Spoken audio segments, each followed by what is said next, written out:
Bonjour à tous, bonjour à toutes. On va commencer. Merci d'être présent et de partager avec nous ce webinaire qui est consacré au bail réel solidaire et à son inscription dans les politiques locales de l'habitat, en tout cas aux questions qu'on peut se poser autour de cette thématique. Alors, c'est le deuxième épisode de cette série de webinaires consacrés au logement et aux politiques locales du logement prises en charge par les intercommunalités. On a eu une première séquence qui était consacrée à la délégation des aides à la pierre et en particulier au passage à la délégation de type 3. Et cette séquence, elle est plus particulièrement consacrée au bail solidaire. Alors, vous êtes très nombreux, il y avait une centaine d'inscrits. On vous admet depuis la salle d'attente au fur et à mesure. Donc, les choses vont prendre forme progressivement.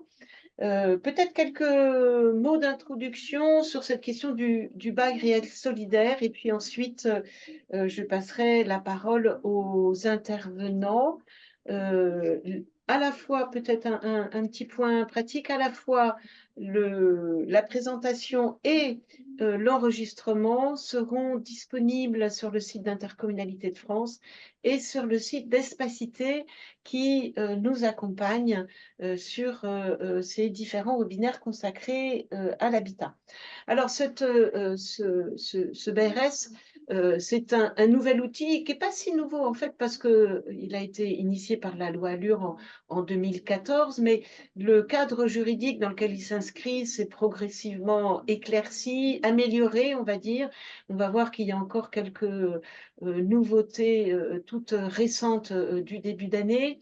En tout cas, beaucoup de collectivités se sont lancées dans l'aventure et ont créé leurs OFS, ainsi que beaucoup d'acteurs d'ailleurs. 170 offices fonciers solidaires ont été agréés à ce jour en France et près de 17 000, 16 500 logements sont déjà lancés avec cette nouvelle approche qui repose sur une accession sociale où les aides publiques en fait restent dans le giron public. Alors c'est vrai qu'il y a beaucoup de webinaires qui sont sur la mise en place de de cet outil. Et ce qu'on voulait faire, nous, aujourd'hui, c'est plutôt revenir sur des questionnements euh, concernant sa prise en main, en quelque sorte, par les collectivités et la façon dont cet outil s'inscrit dans les politiques locales de l'habitat, les attentes que les directeurs, directrices habitat que vous êtes aujourd'hui à nous rejoindre dans le webinaire peuvent avoir vis-à-vis du bail réel solidaire. Le rôle que ce dispositif joue, notamment dans l'assouplissement, la facilitation, la fluidité des parcours résidentiels, surtout les différentes formes de soutien au BRS et la place du BRS dans les politiques de régulation. On va voir au travers différentes expériences locales et puis peut-être avec vos interventions les différentes formules possibles autour de ce dispositif, les partenariats qui se mettent en place avec les acteurs du territoire et puis, peut-être se dire un mot en dernière partie sur la façon dont le BRS pourrait trouver sa place dans la nouvelle définition des plafonds de ressources qui date du début d'année, et puis surtout dans le projet de loi logement abordable qui est en cours enfin, qui vient d'entrer en débat au Parlement. Alors pour vous présenter tout ça. J'ai à mes côtés j'ai à mes côtés Géraldine Chalancon, qui est responsable de l'habitat et directrice opérationnelle à Espace Cité, qui est l'opérateur qui nous accompagne dans ces webinaires. Et puis, nous nous appuierons aussi sur les retours d'expérience de 2 collectivités qui ont chacune pris des positions assez différentes. D'abord, Fabienne Roger-Alain, qui est directrice habitat de la communauté urbaine de Caen-la-Mer, nous présentera son l'OFS et son BRS. Il a été créé par la collectivité. Et puis ensuite, on partira tout à fait dans le sud de la France, dans le sud-ouest, du côté de la communauté d'agglomération du Pays Basque, avec Hélène Fourquet, qui est directrice de l'habitat, territoire où se sont développés les premiers BRS et où finalement le BRS et son développement s'appuient sur une diversité d'acteurs. Donc je vais céder tout de suite la parole à Géraldine, qui va revenir, il va revenir vers, il va revenir vers vous pour euh, représenter un peu où on en est en matière de BRS, les grandes lignes, la façon dont ça fonctionne aujourd'hui et où on en est de son développement. Bonjour à tous et toutes et merci pour votre participation. Donc, je vais commencer effectivement par vous présenter les grandes lignes des organismes de foncier solidaire et l'intérêt du bail réel solidaire. Comme le disait Claire Delpech, qui a été créé il y a une dizaine d'années, mais qui a été initié, on va dire plutôt, puisque les textes successifs ont permis d'affiner et de définir aujourd'hui un cadre d'intervention complet.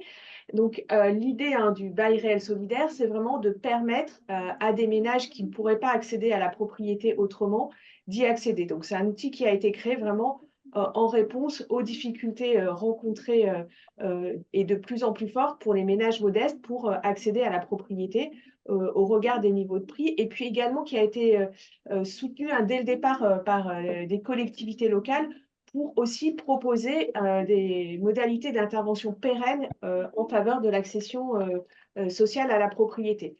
Donc l'idée générale de ce modèle, c'est de faire en sorte que le coût du foncier, qui représente une part souvent significative dans le coût d'un logement, soit sorti du coût que devra payer le ménage en le faisant porter par un organisme, c'est l'organisme de foncier solidaire, qui est une structure à but non lucratif donc on verra qui peut prendre différentes formes, en tout cas qui s'inscrit dans un principe de non-lucrativité.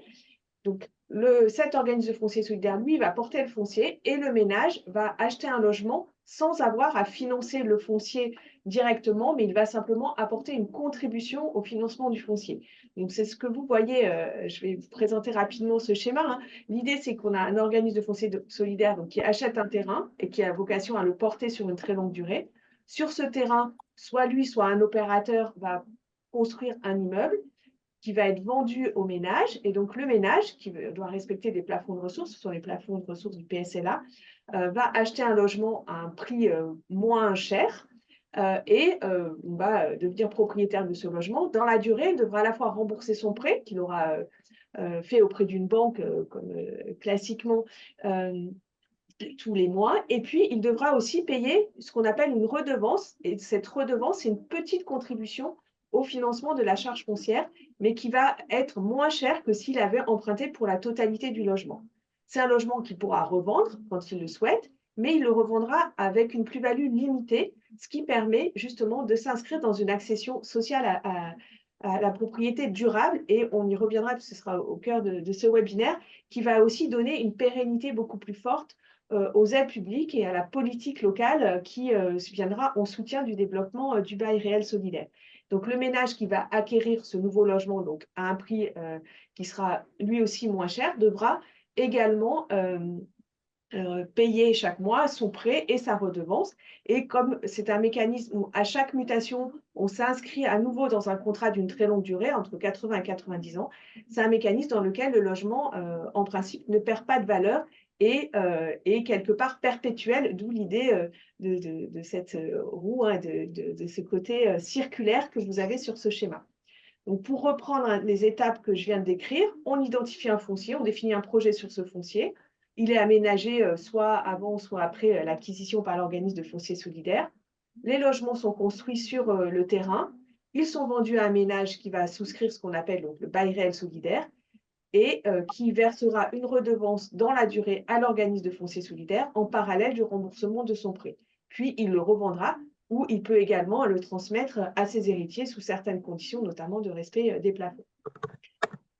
On voit hein, au travers de ce petit schéma que la mensualité du ménage, comme je disais, elle va correspondre en bail réel solidaire, donc le schéma de droite, à un montant qui est moins cher que si le ménage avait acheté un logement classique, puisque le prêt devra couvrir uniquement ce qui correspond au coût de construction honoraire de l'opération, et la partie redevance pour financer le foncier, elle, a vocation à être moins chère que si le ménage avait aussi emprunté auprès de la banque pour payer le foncier.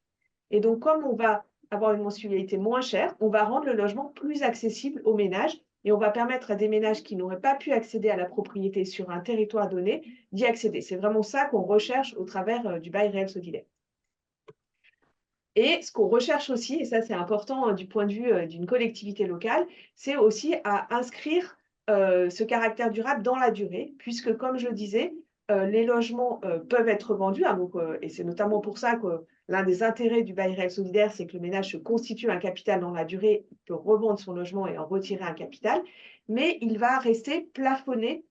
Donc aujourd'hui, on est sous les plafonds de ressources du PSLA, les plafonds de prix pardon, du PSLA, mais c'est également un prix qui est fixé en fonction du prix d'acquisition qu'on va revaloriser à un indice, l'IRL ou l'ICC, en tout cas qui sera revalorisé. Donc, il n'y a pas une absence totale de plus-value, mais c'est une plus-value limitée et qui évite que les logements, comme on peut avoir comme inconvénient pour le PSLA, rattrapent ensuite les prix de marché.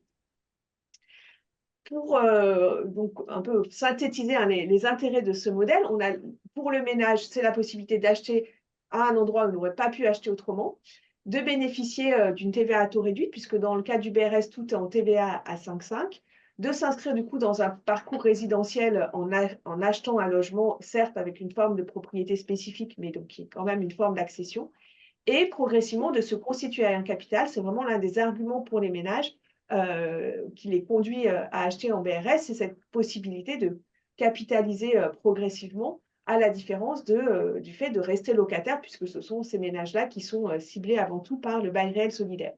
Pour la collectivité locale, c'est la possibilité effectivement d'offrir une nouvelle forme d'accession à la propriété et de favoriser le parcours résidentiel vers l'accession à la propriété sur son territoire.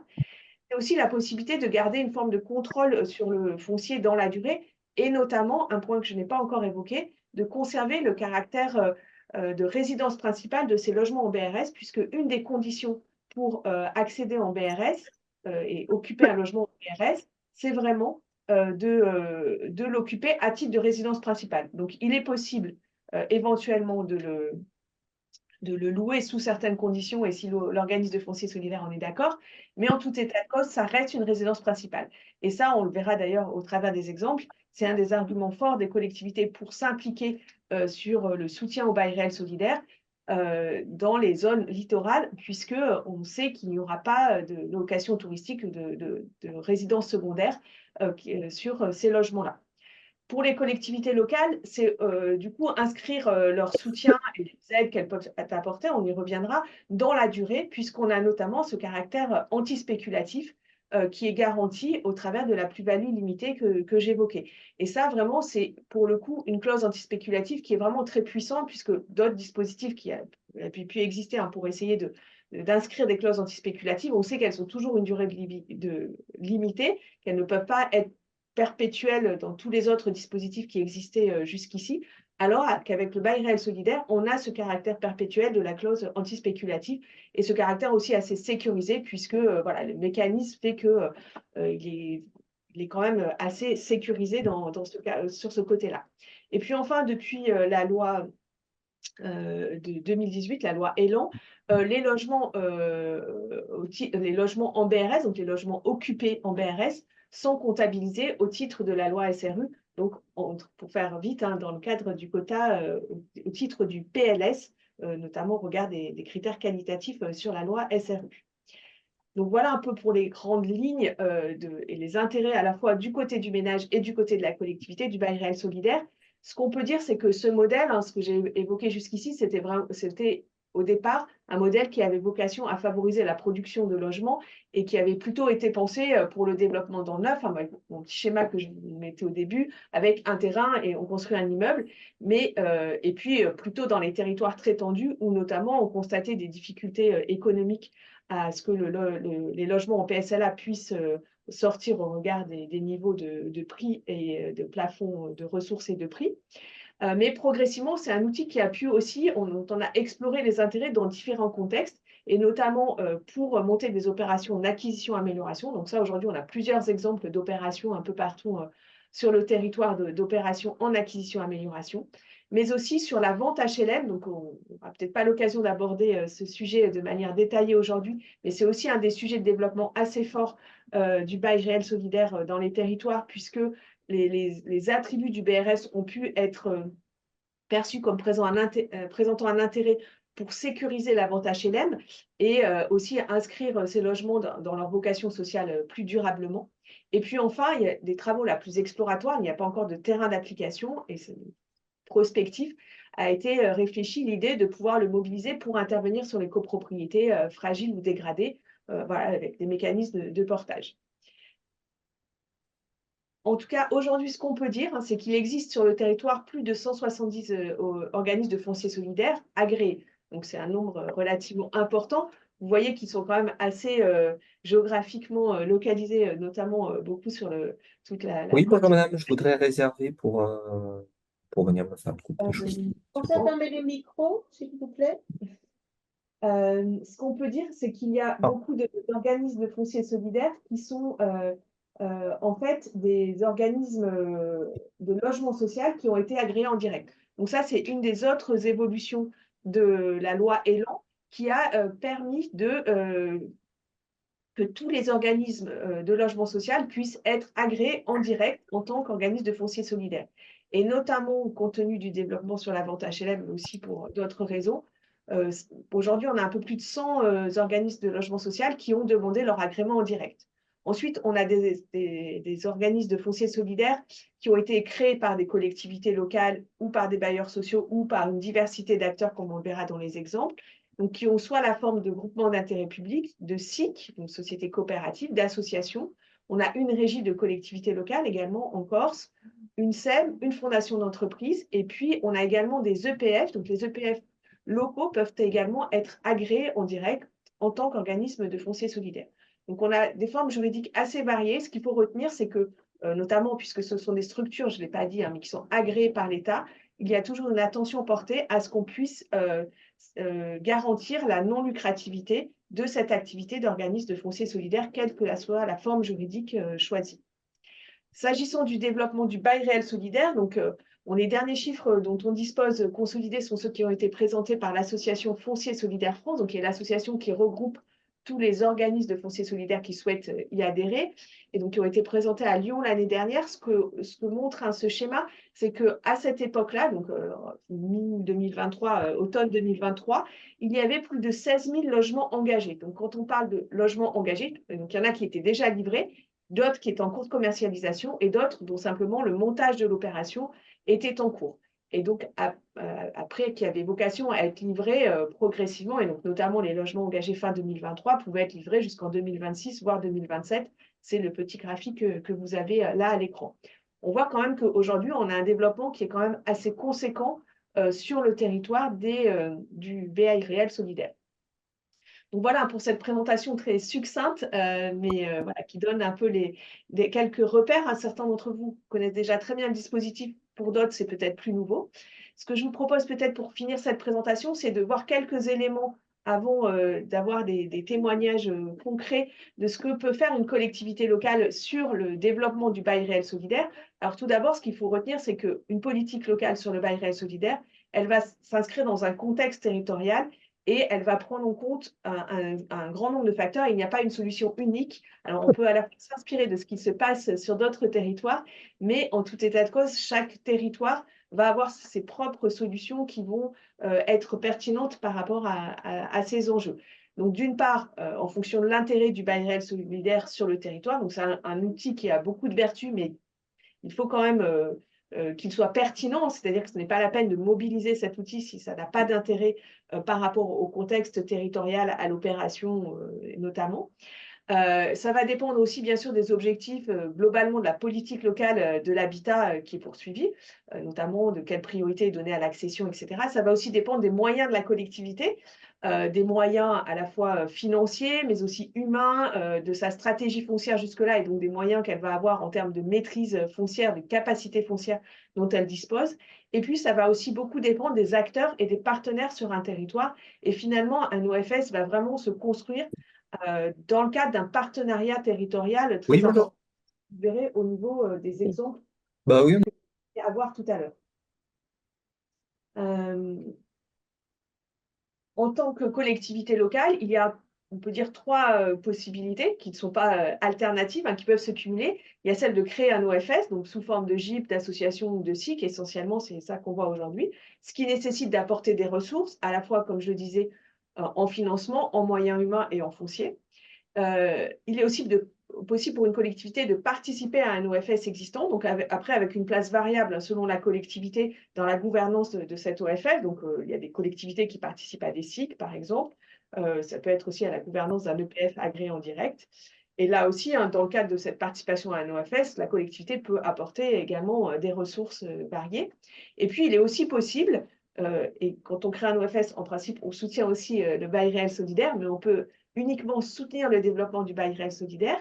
Là, aussi bien en apportant des aides aux fonciers, des aides aux ménages, en faisant voter un abattement de taxes foncières sur la propriété bâtie, en définissant un cadre en termes de ménages ciblés, en termes de niveau de prix, de redevance, c'est tous les sujets qu'on aura l'occasion d'aborder. Et puis enfin, en apportant la garantie d'emprunt, puisque si ce foncier est financé sur une très longue durée, c'est grâce au fait qu'il est le plus souvent adossé à un prêt auprès de la Banque des Territoires qui peut aller jusqu'à 80 ans. Mais donc, ce prêt auprès de la Banque des Territoires, il doit être garanti, comme vous avez l'habitude pour le logement locatif social, par une collectivité locale. Ensuite, donc, juste pour finir sur les OFS de collectivités locales, ce qu'on peut dire aujourd'hui, c'est qu'il en existe un peu à toutes les échelles, d'une ville, de plusieurs villes, d'intercommunalités ou d'EPT en Île-de-France, de départements. Voilà, c'est vraiment à des tailles variées. Ensuite, on a des OFS à des échelles plus larges que le département, mais là, c'est plutôt des OFS d'opérateurs d'organismes de logement social en particulier. On peut avoir des formes juridiques diverses, des gouvernances qui vont être très resserrées avec 2 membres. Il faut être au moins 2 pour créer une structure, et donc avec 2 membres, ou au contraire, comme on le verra au travers de l'exemple de Camp-la-Mer, une gouvernance qui associe un grand nombre de partenaires sur le territoire. On peut avoir des OFS de collectivités locales qui sont exclusifs, c'est-à-dire que la collectivité locale porte l'OFS et souhaite que ce soit le cadre dans lequel se développe le bail réel solidaire sur son territoire, et puis d'autres OFS où vont coexister l'OFS de la collectivité locale et des OFS d'organismes de logement social, d'opérateurs variés, qui vont également produire du bail réel solidaire, pas dans les mêmes conditions que celui de la collectivité locale, mais du coup, les deux pourront coexister sur un territoire. Ensuite, les OFS de collectivité locale, pour certains, vont travailler uniquement avec les bailleurs sociaux de leur territoire et d'autres vont travailler avec tout type d'opérateurs. Et puis enfin, les collectivités locales vont créer un OFS, mais parfois, elles vont finalement faire le choix de créer un OFS au sein d'une structure existante dans laquelle elles sont fortement impliquées en termes de gouvernance. On peut penser, par exemple, au fait de prendre appui sur son OPH pour le faire agréer directement et porter la politique locale de la collectivité locale, ou également en prenant appui sur son EPF, comme c'est le cas, par exemple, pour la métropole de Toulouse. Voilà pour quelques possibilités. Ensuite, on y reviendra, je vais passer très rapidement. Soit entre prendre appui sur des structures existantes et créer une structure, il va y avoir des avantages et des inconvénients. En termes d'avantages, évidemment, quand on crée la structure, c'est qu'on a un pilotage qui est très fort, à la fois dans la gouvernance de l'OFS, dans le devenir des fonciers, dans les produits qui vont être portés. L'inconvénient, c'est que ça nécessite des moyens en fonds propres, en moyens humains et en financement du fonctionnement qui sont quand même importants, et puis que du coup, la collectivité porte le risque de manière plus forte que si elle prend appui sur des opérateurs existants. Voilà. Les avantages et inconvénients de l'alternative sont évidemment que quand on prend appui sur des opérateurs, on a une maîtrise moins forte, mais ça ne veut pas dire qu'on n'a pas du tout de maîtrise en termes de collectivité, et on le verra au travers des exemples. Et ensuite, juste pour finir, ce qu'on constate aujourd'hui, c'est que les collectivités locales, beaucoup d'intercommunalités, dans le cadre de leur PLH ou de leur PLUI, aujourd'hui vont inscrire des objectifs en termes de bail réel solidaire, un cadre éventuellement d'intervention. Voilà, aujourd'hui, ça devient vraiment un des outils qui s'inscrit dans la mise en œuvre des documents de planification. Voilà pour cette présentation rapide. Merci beaucoup, merci Géraldine, c'est effectivement très, très, très clair. Alors, dans le cadre de ce webinaire, finalement, on s'intéresse moins au contenu du dispositif qu'à la façon dont il va être introduit par les collectivités dans leur politique. On voit bien, vous êtes très nombreux aujourd'hui, et parmi les participants, on constate qu'il y a beaucoup de collectivités qui sont intéressées pour aller vers cet outil en se posant la question finalement, est-ce que je vais choisir la formule intégrée ou est-ce que je vais choisir de m'adosser sur un opérateur? Donc, pour apporter quelques réponses à ces questions, on vous propose 2 retours d'expérience et je vais céder tout de suite la parole à Fabienne Alain-Roger de la communauté urbaine de Caen. 2 retours d'expérience sur justement des gouvernances qui sont assez différentes. Et puis ensuite, on lancera une série de questions et d'échanges entre l'ensemble des participants.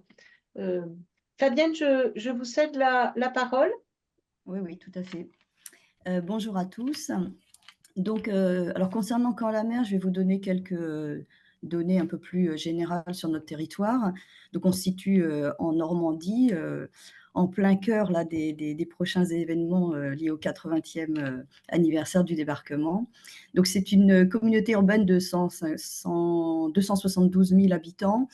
Donc, on compte 150 000 logements à peu près sur notre territoire, dont 26% de logements sociaux. Et puis, on a un taux de tension de la demande de logement social qui est relatif, qui monte, qui était en 2023 identifié à 3,85 demandes pour une attribution. Et nous avons 14 communes en SRU, dont 2 qui sont déficitaires actuellement. Peu de vacances et puis aussi un territoire très dynamique au niveau de la construction, de l'activité salariée, ce qui a aussi beaucoup impacté les besoins en logement parallèlement. Alors, on est actuellement, sur la diapo suivante, dans un PLH qui couvre la période 2019-2025. Donc, ce PLH avait vraiment une ambition, affiché une ambition démographique. Et puis une volonté, pour répondre à cette ambition, une production de logements de l'ordre de 2000 logements par an, dont notamment 25% en sociaux et 15% de logements en accession abordable. Donc ces objectifs de production de logements ont été déclinés en fonction des secteurs de l'armature urbaine et des différentes communes du territoire. Donc ce PLH-là, il comprend toujours 4 orientations, 19 actions, 57 mesures, dont notamment une action qui concerne la production de logements abordables. Et l'idée, c'était de renforcer cette production et puis aussi d'envisager notamment de mettre en place des dispositifs nouveaux, dont l'OFS. Petit bilan mi-parcours sur ce PLH, c'est vrai que la production de logements abordables, elle est inférieure aux objectifs parce que on s'était fixé 15%. Et puis, sur les 3 premières années, on est plutôt à 5,5% de logements en accession abordable. Donc actuellement, on travaille sur le futur PLUI-HM, PLUI qui intégrera un volet habitat et un volet mobilité. Donc le volet habitat va couvrir la période 2027-2032. Donc on est vraiment en cours de travaux sur ce projet-là avec des bureaux d'études, dont Espace Cité notamment. Et puis, donc, le projet d'aménagement et de développement durable a été débattu l'année dernière. Donc, il y a des lignes de force qui ont été définies, dont une qui concerne spécifiquement l'habitat. Et l'objectif, c'est d'organiser vraiment une réponse qualitative territorialisée aux besoins en logement pour tous, notamment pour accompagner le développement économique, maintien des familles et des actifs sur le territoire. Pour accompagner aussi tous les enjeux liés à la perte d'autonomie et la lutte contre la précarité énergétique. Et puis, enfin, une dernière grande une orientation dans cette ligne de force, c'était la fluidification du parcours résidentiel et répondre à l'ensemble des ménages. Donc là, évidemment, ça intègre notamment cet aspect d'accession abordable à la propriété. Donc, on est en train de travailler vraiment concrètement sur des objectifs de logements sociaux et notamment d'accession abordable. Donc, pour l'instant, voilà, ces objectifs sont vraiment en cours de réflexion. Notamment sur l'accession abordable, puisque l'idée, c'est aussi de fixer des objectifs qui soient réalistes par rapport au territoire.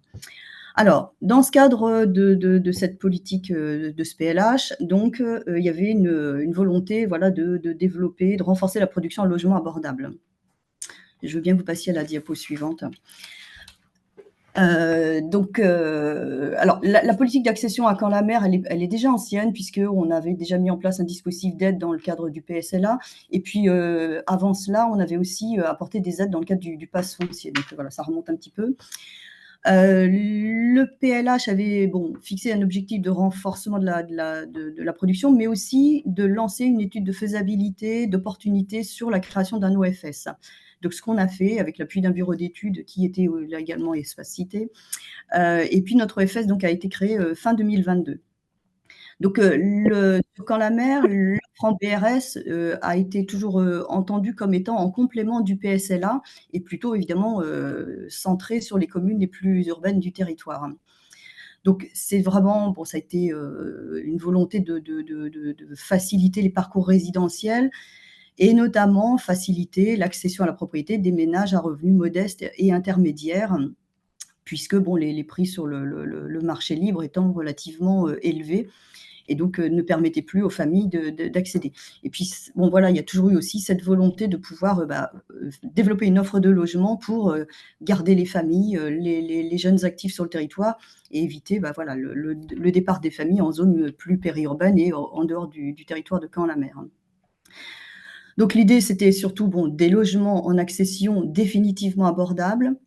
L'intérêt pour Caen-la-Mer, c'était aussi les aides publiques qui étaient pérennes, parce que le dispositif PSLA, on apporte une aide aux ménages actuellement qui accèdent, mais c'est vrai que voilà, le ménage peut vendre son bien au bout de quelques années, éventuellement faire une énorme plus-value, alors qu'il a bénéficié d'une TVA à taux réduit, d'aides publiques.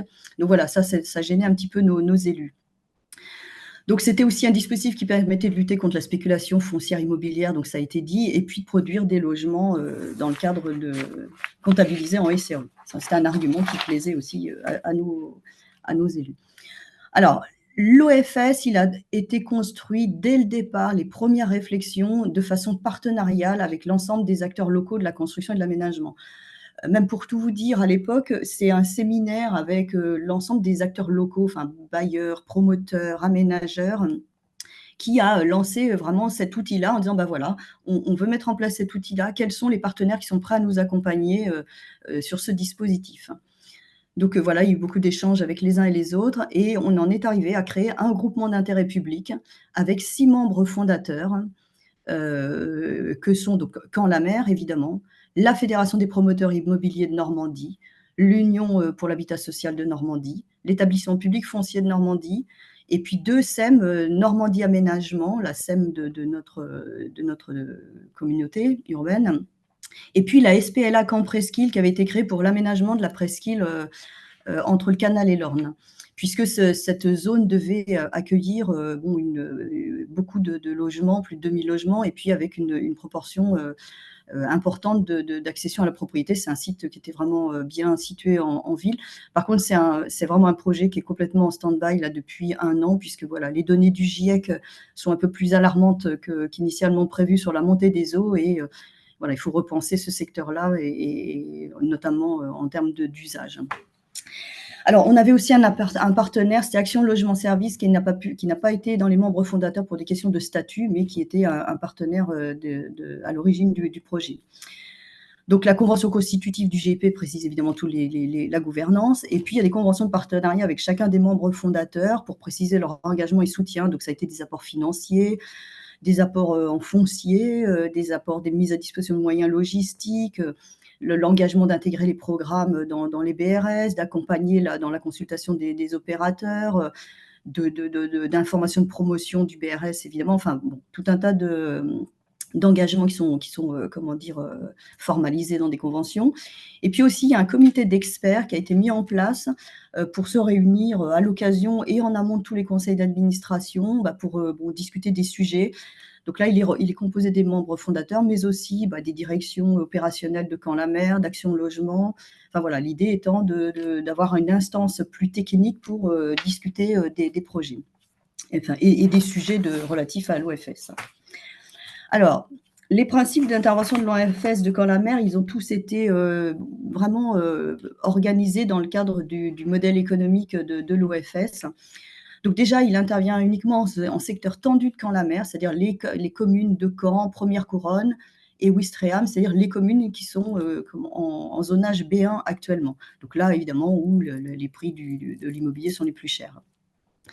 Dans le modèle économique, on était aussi sur des charges foncières qui étaient plafonnées en amont de l'intervention de l'OFS, justement pour limiter la spéculation foncière. C'est-à-dire que l'OFS achète un foncier à un prix plafonné qui est indiqué 280 € au TTC du mètre carré de Chab sur Caen et 214 en Première Couronne. Voilà, l'équilibre financier de l'OFS étant basé sur ce critère-là. Alors, on y reviendra après parce que voilà, ça reste difficile comme point. On a un niveau de redevance qui est prédéfini pour toutes les opérations. Il y a un niveau de prix qui est encadré à l'achat et évidemment à la revente. Donc, à l'achat, on est sur des prix de vente qui sont... il y a deux niveaux de prix, soit 2 700 € du mètre carré de Chab si les parkings sont extérieurs ou 2 900 € si les parkings sont en ouvrage. Donc évidemment, ce prix, c'est à comparer avec les prix de la promotion immobilière sur notre territoire. Et en 2023, les prix de vente en collectif, parking inclus, on était à 4 700 sur Caen et 3 870 en périphérie. Donc on est bien sur vraiment une volonté, une offre de prix inférieure à ce qui se fait sur le marché libre. Et puis, en termes de revente, on était sur le modèle économique a aussi calé, et tout ça, ça a été validé évidemment dans les différents conseils d'administration. On est sur un prix de revente plafonné à l'indice du coût de la construction, et puis évidemment PSLA a fortiori. On est sur un objectif, alors le modèle économique est parti sur un objectif de 70 logements par an, et puis, alors on est au tout début de l'activité de l'OFS. Donc voilà, ça reste le modèle économique, évidemment, ça pourrait être plus, et puis pas moins, j'espère. Voilà.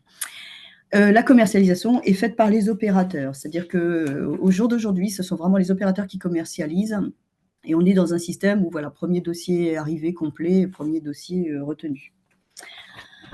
Alors, le soutien de Camp-la-Mer à l'OFS, il passe par plusieurs choses. D'abord, un soutien au fonctionnement de l'OFS. On apporte une subvention, on a voté une autorisation d'engagement sur 8 ans, à peu près 250 000 €. C'est vraiment une aide au soutien fonctionnement pendant les premières années jusqu'à ce que la structure s'équilibre. On met aussi à disposition un directeur à mi-temps pour l'instant, des locaux, des moyens logistiques, des outils de communication, sachant que le directeur à mi-temps fait l'objet quand même d'un reversement des salaires par l'OFS à Camp-la-Mer. Donc, ce n'est pas une mise à disposition gratuite. On met aussi à disposition de l'OFS l'outil Maison de l'Habitat de Camp-la-Mer. Donc, c'est un service de la direction Habitat d'information du public. Donc, cette maison de l'habitat informe sur le BRS d'une façon générale, informe sur les opérations en cours, et puis informe aussi les ménages qui vont être acquéreurs pour de l'information plus précise. Alors, cette information-là, elle complète évidemment celle qui est faite par les opérateurs qui commercialisent les opérations. Et puis, dans le soutien, on a évidemment tous les membres fondateurs et Action au Logement qui ont apporté des apports financiers au démarrage de la structure, apport en compétences, comme j'ai pu dire tout à l'heure, voilà quoi. Le soutien aux opérations en BRS, là aussi, deux types de soutien. Camp-la-Mer qui apporte des fonds propres à chaque opération. Alors, c'est estimé sur la base du modèle économique et des quantités de logements identifiés dans ce modèle à aller près de 500 000 € sur 10 ans. Donc, l'apport, en fait, a été vraiment clairement précisé avec la Banque des Territoires, c'est-à-dire qu'on apporte 5% des emprunts contractés par l'OFS en apport en fonds propres. Et puis aussi la garantie des prêts Gaïa qui est assurée par Camp-la-Mer. Donc, dans les opérations, les membres fondateurs apportent aussi, certains membres fondateurs ont apporté du foncier. On peut avoir de l'abaissement de charges foncières, notamment avec l'EPF. Enfin voilà, on est plus sur les aspects fonciers au niveau des membres fondateurs. Alors, dans notre fonctionnement, là où c'est un peu compliqué, c'est qu'on a vraiment besoin d'un foncier pas cher, parce que voilà, on a un prix plafonné au mètre carré de surface. Et donc, ça implique vraiment de trouver un foncier pas cher. Ça, c'est une difficulté. Pour l'instant, dans le cadre de notre dispositif, on n'a pas de subvention aux ménages acquéreurs de logements en BRS, alors que parallèlement, on apporte une subvention aux ménages dans le cadre du PSLA. Donc, alors tout ça, c'est en cours de réflexion parce que comme voilà, on réfléchit sur le futur volet habitat du PLUI, c'est des questions qu'on se pose évidemment nécessairement. Alors, partenariat avec les autres acteurs du territoire. Alors, on a, au-delà de la gouvernance large de l'OFS, on a aussi d'autres partenariats qui se développent sur des points plus précis. Donc, sur le quittancement des loyers, on va faire appel à un bailleur social, mais là, bon, ce sera dans le cadre notre bailleur social, et ce sera dans le cadre d'une prestation financière. Dans le cadre des partenariats Action Logement s'était également engagé sur l'accompagnement social des salariés du privé. Donc, dès lors que on sera sur des ménages en difficulté, l'accompagnement sera assuré par Action Logement. On a du partenariat à développer avec les communes aussi sur l'identification et puis du foncier mobilisable et accessible pour notamment chercher des fonciers publics qui peuvent être mis à disposition de façon à pas cher. On a aussi des partenariats à développer, notamment sur l'accompagnement des ménages qui ne sont pas accompagnement social des ménages qui ne sont pas salariés du privé. Donc voilà, il y a encore d'autres formes de partenariats à développer. Et puis je voulais aussi indiquer que sur notre territoire, il y avait 7 OFS. Il y a celui de Caen-la-Mer et 6 OFS de bailleurs sociaux, et puis dont un d'une SAC. Et donc ces OFS sont susceptibles d'intervenir sur le territoire. On a fait une première réunion avec l'ensemble des OFS du territoire, justement pour échanger un peu sur leur politique d'intervention, leurs objectifs de production, vers quoi ils s'engageaient, de la production neuve, de la vente HLM, sur quel territoire. Donc on a eu cette première réunion d'échange et puis avec une volonté globale de l'ensemble des acteurs de continuer à échanger, peut-être sur des thématiques un peu plus complexes, sur les baux,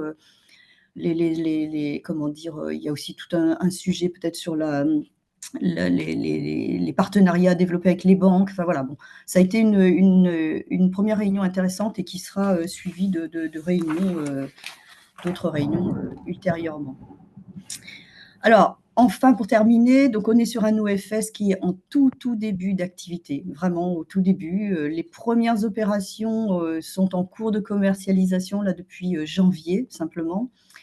Donc on a une opération de 8 logements collectifs en hyper-centre-ville, qui est une belle opération parce que c'est un bâti ancien en pierre de Caen, un ancien bâtiment de logement de caserne de pompiers.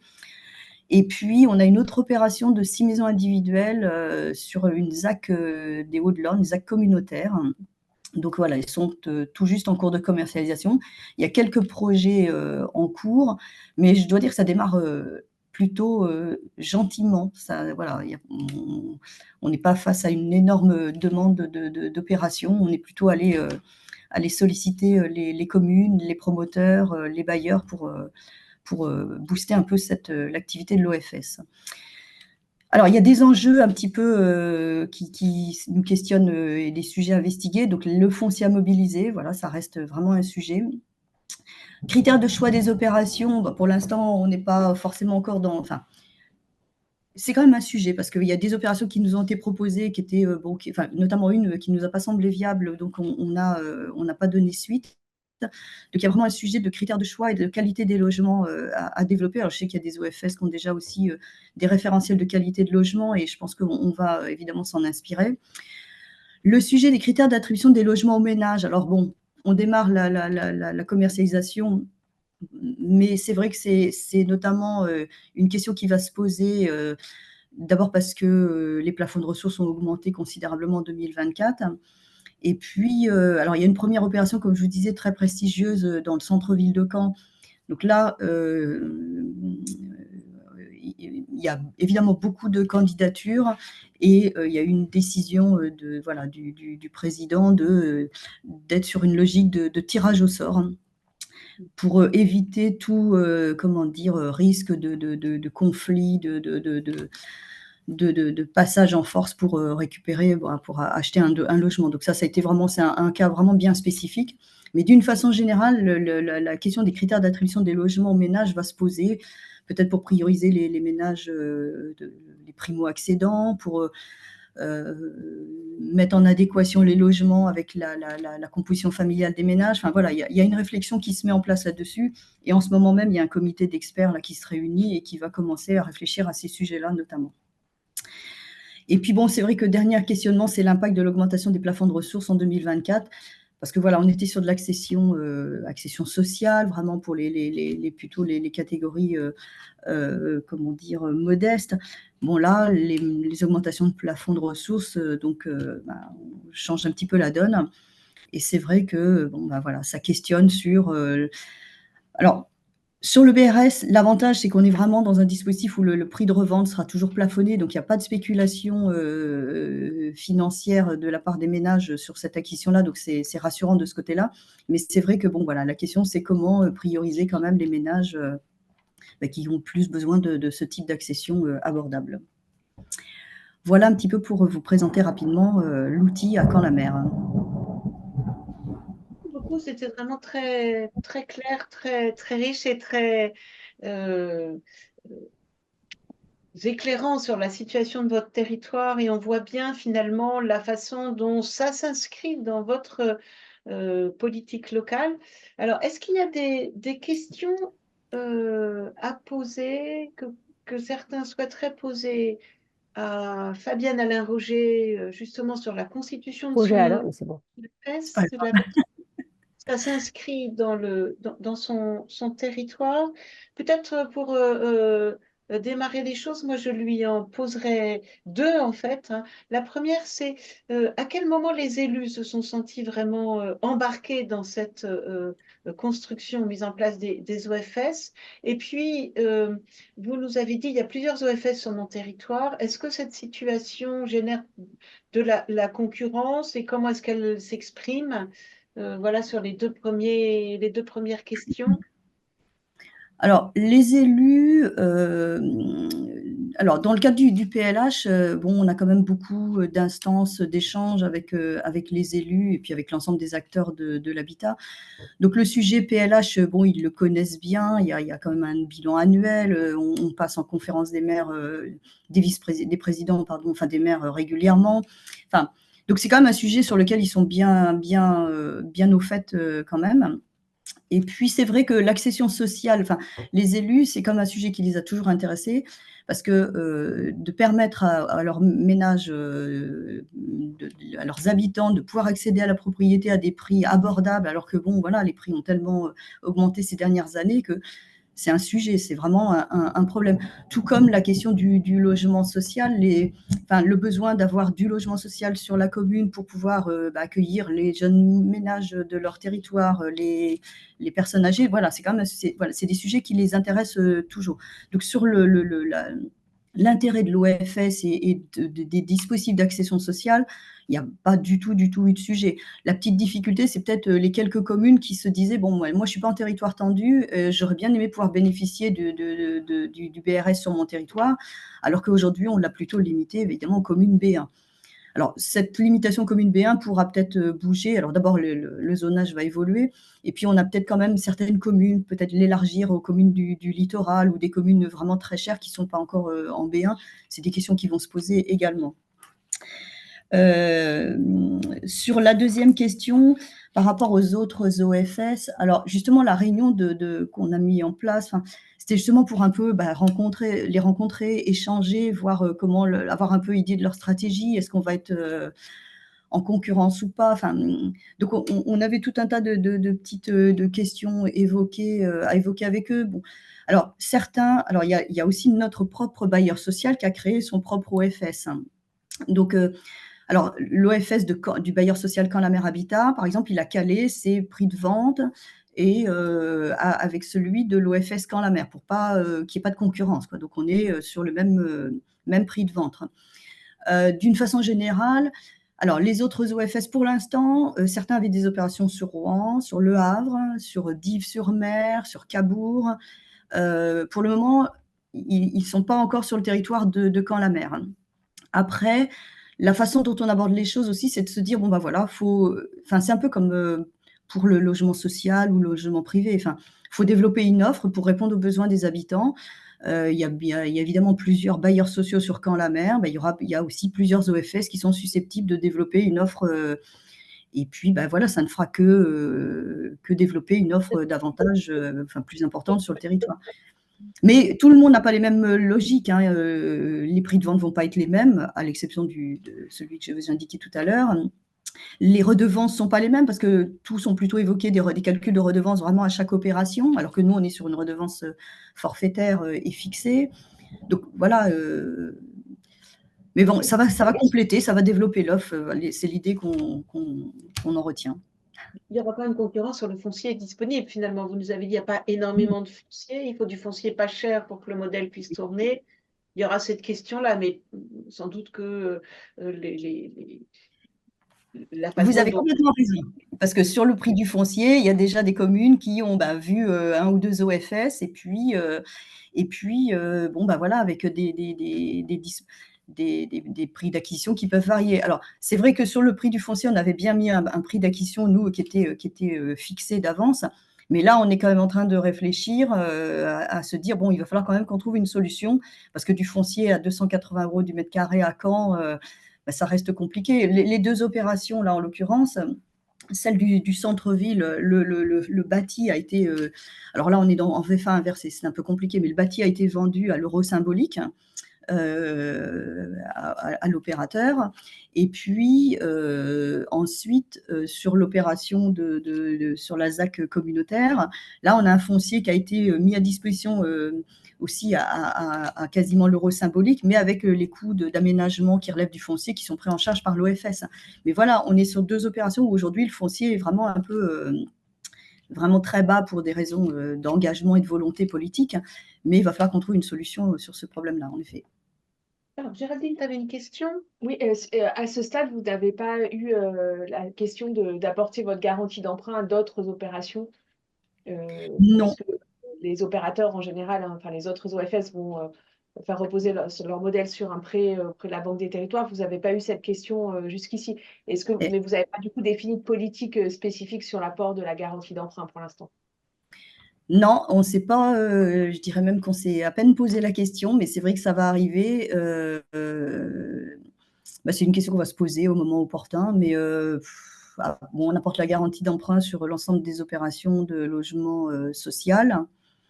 Je ne pense pas qu'on l'apportera pour les logements locatifs intermédiaires. Bah, ça va dépendre aussi de l'intérêt du projet. Enfin, après bon, l'objectif, c'est quand même bon, tous les acteurs vont participer à la mise en œuvre d'une politique, définie par Caen-la-Mer, hein. C'est de développer une offre en logement en accession, abordable. Donc Oui, bah, est-ce c'est qu'on une peut question dire finalement que cette OFS, ça vous positionne aux yeux des acteurs du territoire comme étant la politique de référence, l'élément de référence, le chef d'orchestre en fait de la oui, politique locale. Et ça aussi, c'est peut-être un point important. oui, oui, tout à fait. Puis comme je te dis, bon, la politique d'accession, sociale à la propriété, elle est déjà ancienne, donc Heu, enfin, d'une façon générale, hein, quand le PLH, c'est bien un outil, qui définit les orientations, les actions et puis l'intercommunalité, bon, en effet, comment dire, coordonne, mène des concertations, enfin, est un peu le chef d'orchestre de tous ces dispositifs-là. Donc bon, en soi, les autres OFS ne sont pas considérés comme, une menace, hein, mais bien un développement d'une offre plus importante.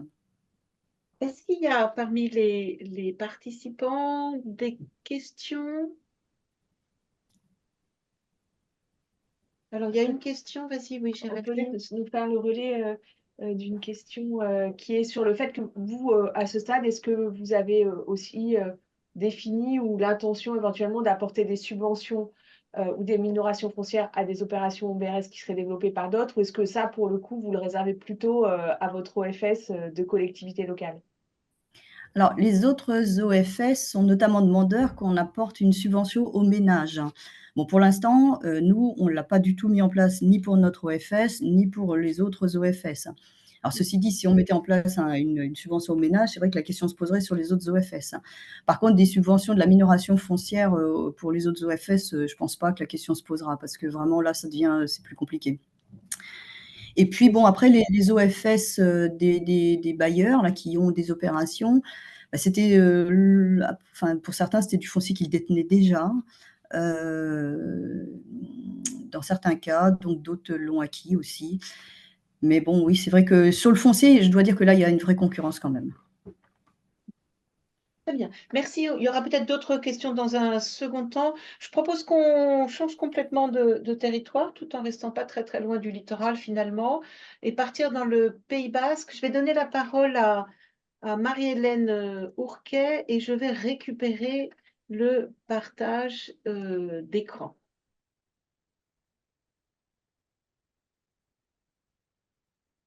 Voilà, c'est à vous. Oui, merci Claire. Donc effectivement, nous restons sur le littoral, mais nous descendons beaucoup plus bas. Nous approchons de l'Espagne. Donc quelques éléments également sur la communauté Pays Basque sur la diapo suivante. Voilà, donc une communauté d'agglomération XXL avec 158 communes qui est née en 2017 de la fusion de 10 anciennes intercommunalités.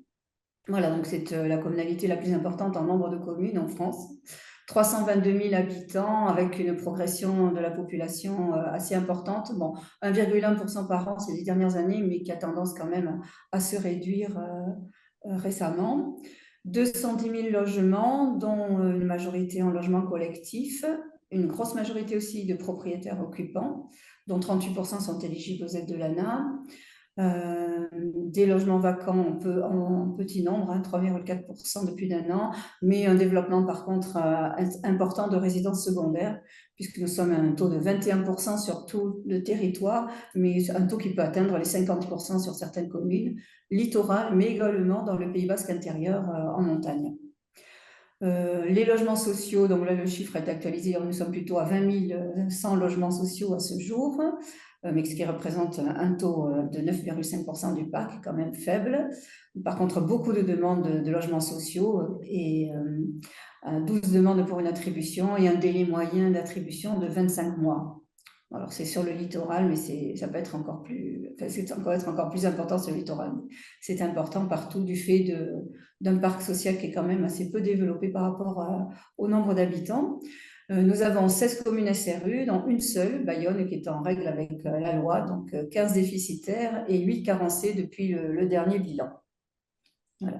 Des prix du foncier qui sont importants. Donc, au niveau de l'urbanisme, nous sommes en cours d'élaboration de 5 PLU infracommunautaires, puisque vous doutez bien qu'il était impossible de faire un PLU à l'échelle de ce grand territoire. Donc, 3 PLU infracommunautaires que vous voyez en bleu sur la diapo, qui sont du Pays Basque intérieur, qui sont en cours d'élaboration.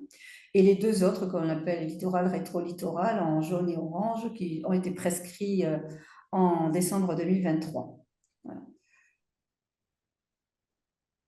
C'est sur la diapo suivante. Donc, un programme local de l'habitat qui a été approuvé le 2 octobre 2021, qui a été long parce que nous avons donc subi le confinement, comme tout le monde, au moment de son élaboration. Donc, un premier arrêt qui avait été fait par les anciennes municipalités, je veux dire, et ensuite des élections municipales, et un deuxième arrêt qui a été un petit peu laborieux, où il a fallu revoir un petit peu les priorités. Alors, les priorités, c'était toujours les mêmes, hein, c'est-à-dire une volonté de maîtriser l'évolution de la population, de réduire un petit peu l'arrivée de public de l'extérieur, le développement, réduire celui sur le littoral, le renforcer sur le rétro-littoral, mais également avoir un développement harmonieux du territoire en accompagnant le développement des communes du Pays Basque intérieur et notamment celles qui jouent le rôle de centralité.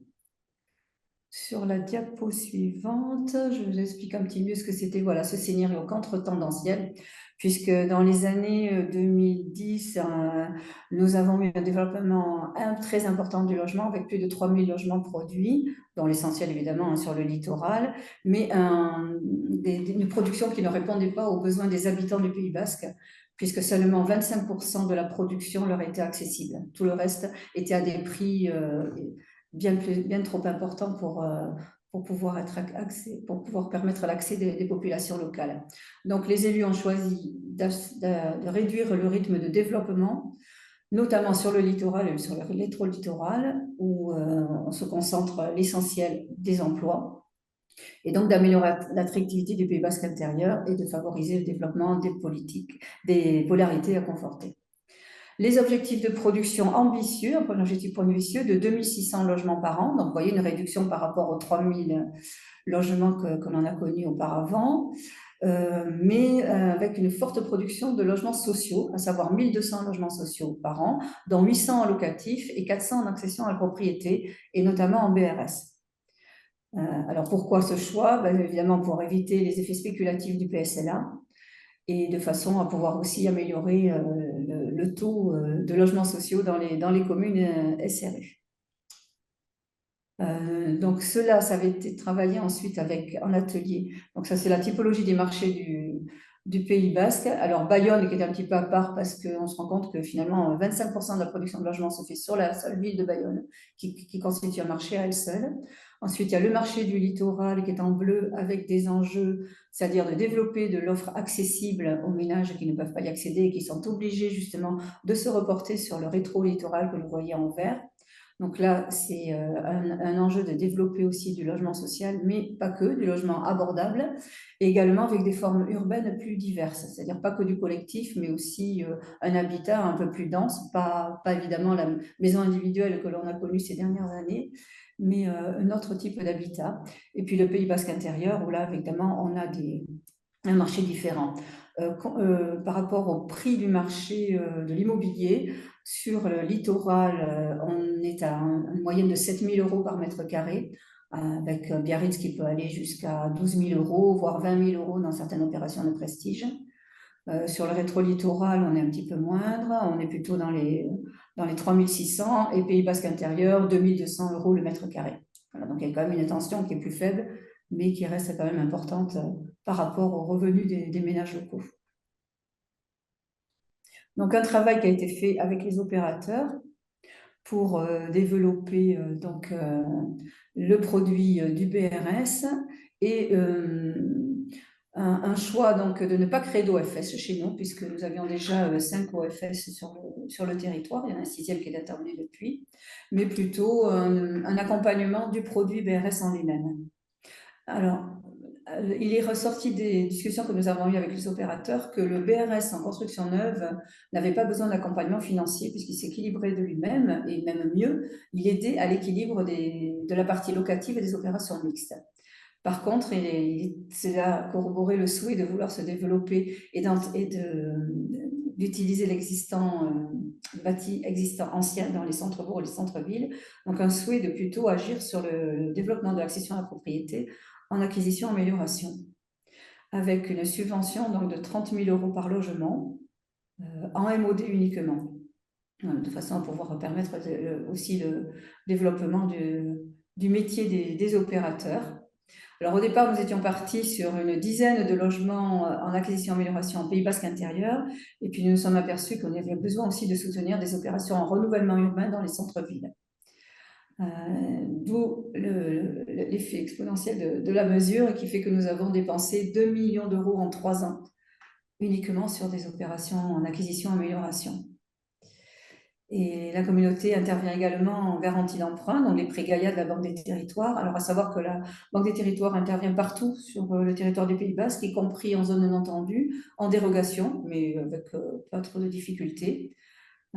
Donc là, nous intervenons en faveur de tous les OFS et nous garantissons également les prêts complémentaires que délivre Action Logement pour certaines opérations, et puis les opérateurs sociaux dont certains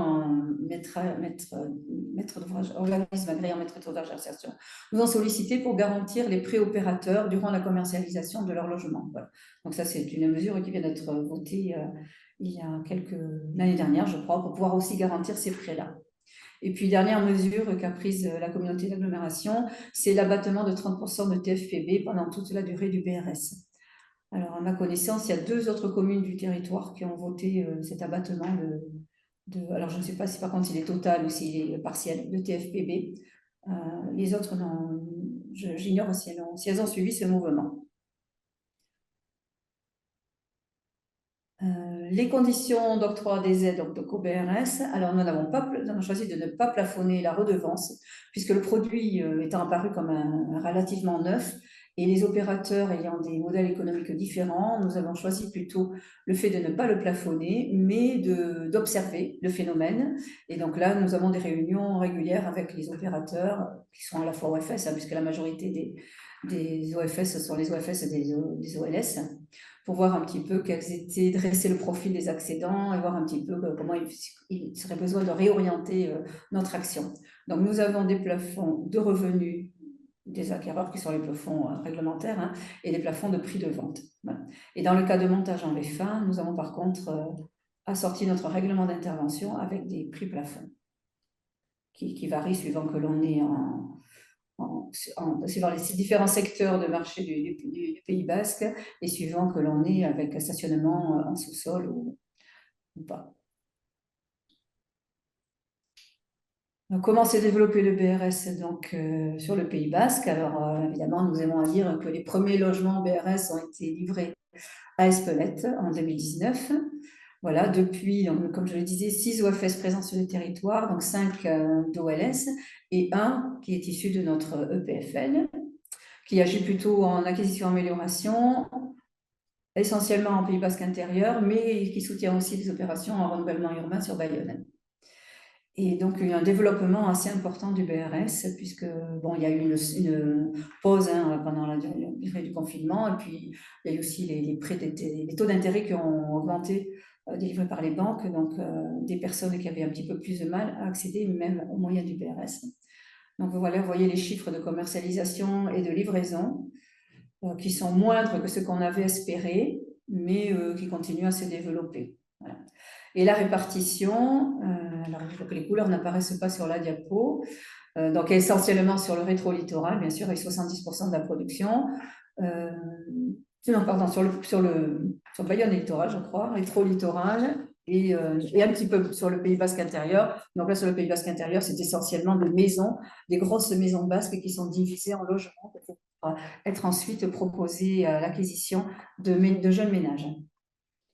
Nous avons essayé de voir dans quel était le profil à peu près des accédants. Donc, ce ne sont pas majoritairement les locataires du parc HLM, c'est à peu près 20% de la population du parc HLM, du public HLM qui accède en BRS à l'accession à la propriété. Ce sont plutôt des personnes qui avaient déjà un bien, qui le revendent pour acheter en BRS, parce que les prix ont augmenté, ils n'ont pas les moyens de l'acheter en accession pleine. Et puis, ce qu'on constate, c'est qu'ils ont un apport personnel important de l'ordre de 35 000 € minimum et un revenu moyen de 2 400 €. Voilà. C'est à peu près le profil des accédants sur notre territoire. Donc, ça veut dire que le BRS joue bien son rôle dans l'accomplissement du parcours résidentiel. Oui, pour l'instant, oui, puisqu'on s'adresse quand même au public cible. Maintenant, nous nous posons effectivement les mêmes questions qu'a évoqué ma collègue de Caen-la-Mer, à savoir avec le relèvement des plafonds, là, on touche un public qui est beaucoup plus, qui a des revenus beaucoup plus importants.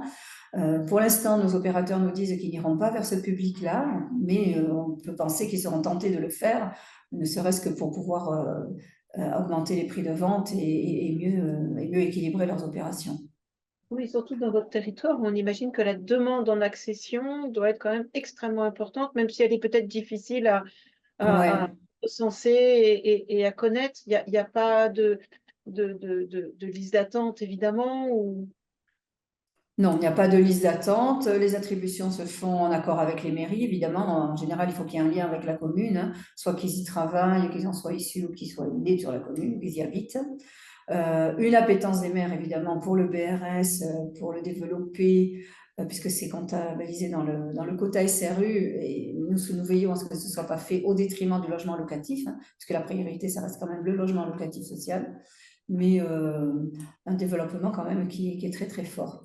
Et à côté du développement du BRS, donc nous avons choisi aussi de développer de l'accession maîtrisée à prix abordable, avec des plafonds de prix de vente qui sont entre les plafonds du BRS et ceux du marché. Donc là, pour cela, nous avons élaboré une convention de partenariat avec les opérateurs sociaux et avec la promotion privée. Cette charte a été adoptée par le Conseil communautaire en mars, je crois, et elle est en cours de signature. Alors évidemment, elle a été un petit peu bouleversée par l'augmentation des plafonds du BRS, mais elle reste quand même actuelle puisqu'elle se situe au-dessus du plafond du BRS. Et dans les critères, nous avons retenu les plafonds de ressources PLI plus 30%, donc ce qui peut sembler important, mais finalement c'est plutôt la frange de population qui ne peut pas accéder au BRS, mais qui n'a pas non plus accès au marché libre. Et les prix de vente sont ceux du BRS plus 20%. Voilà, donc on se situe à un niveau intermédiaire entre le BRS et celui du marché. On est sur des créneaux qui sont quand même relativement étroits, chacun dans son territoire. en quelque Ouais. sorte. Sur les modalités d'attribution des BRS, on imagine qu'il y a évidemment plus de demandes que d'offres, c'est-à-dire la loi du genre. Est-ce que les différents offices pratiquent les mêmes modalités d'attribution ou elles sont différentes? Oui, non, les modalités d'attribution sont les mêmes. Comme je vous le disais, c'est en accord avec la municipalité, voilà, avec un lien, l'accédant devant avoir un lien avec la commune. Voilà. Et vous êtes peut-être parmi les territoires, dernière question, puis je vais laisser les nombreux auditeurs vous interroger s'ils le souhaitent, mais vous êtes parmi les territoires qui sont les plus anciens finalement, hein, avec le col de mémoire hein, sur ce dispositif. Est-ce que vous pouvez déjà nous livrer quelques observations, analyses, éclairages sur est-ce que les gens restent, est-ce qu'ils s'en vont, comment est-ce que est-ce qu'ils ont, quelle est la sociologie en fait et quels sont les comportements des acquéreurs de cette formule d'acquisition? Oui, alors le profil type, je vous l'ai décrit tout à l'heure. Il reste, enfin, il y a eu une vente quand même hein, depuis la création du BRS, une vente qui a été réalisée vers un autre ménage. Voilà, l'OFS n'a pas eu à acquérir le logement. Des modèles différents, comme je le disais, donc nous ne plafonnons pas le montant de redevance, mais certains OFS eux ont souhaité le faire. Par exemple, certains limitent à 1 euro le mètre carré en Pays Basque intérieur et 1,50 € sur le secteur tendu, mais dans certaines opérations, ils sont obligés d'aller au-delà. Souvent, le prix de redevance est négocié également avec la commune. Certaines communes tiennent à ce que le prix de redevance reste inférieur à un certain niveau, mais ce n'est pas toujours possible.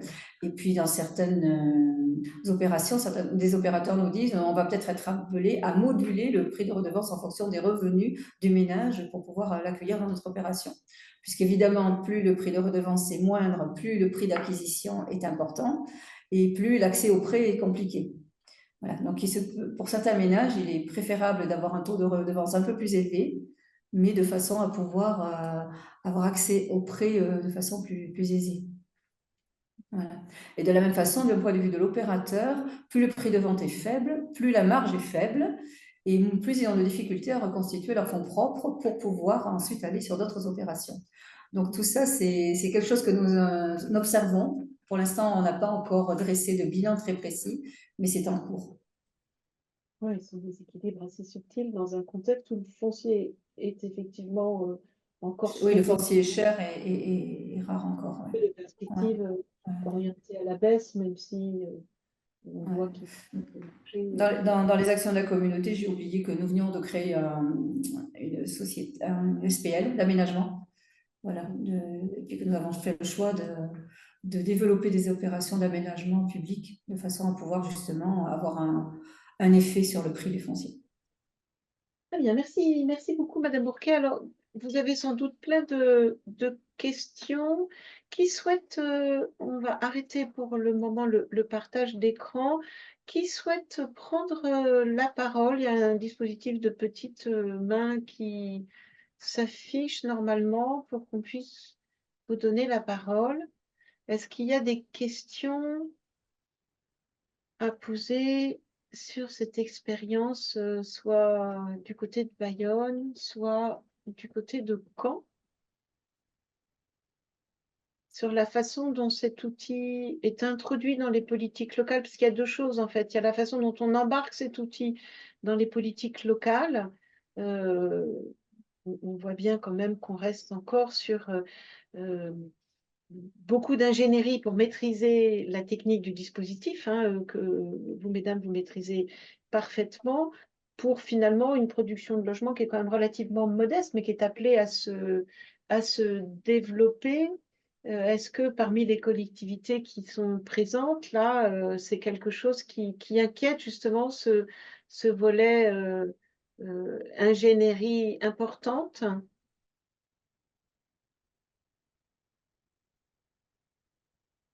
Et par rapport aux questions qui ont été posées dans le chat, on voit bien cette question de l'articulation entre le montant de la redevance, le prix et la capacité financière des ménages. Donc là, au travers des deux exemples, c'est effectivement un sujet qui a été bien travaillé dans ces territoires-là par les collectivités locales.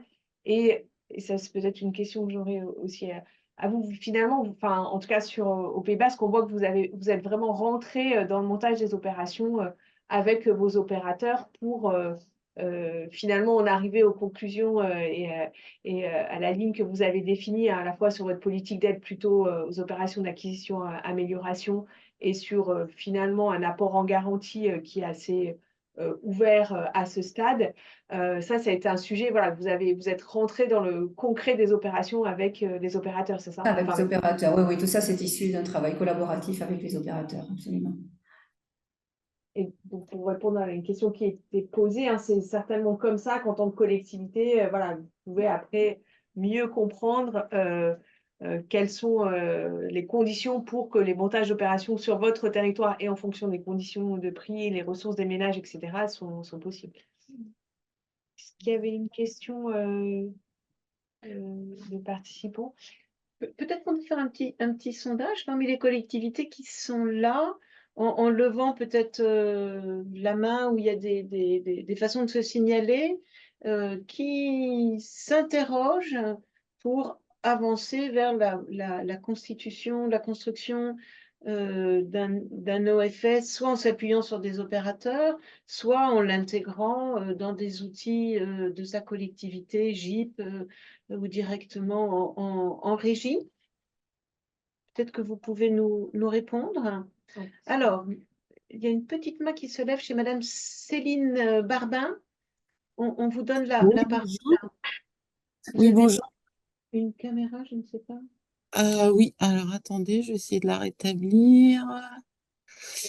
Euh, voilà. Bonjour à Oui, tous. Céline, donc moi je suis chef de projet sur les politiques accession de Le Mans Métropole, communauté urbaine. On est depuis 2 petites années en pleine réflexion avec les élus et les acteurs du terrain sur une refonte totale de notre dispositif de soutien à l'accession. Et dans ces réflexions s'intègre bien évidemment la question du BRS. Alors, on a 2 OFS agréés sur le territoire.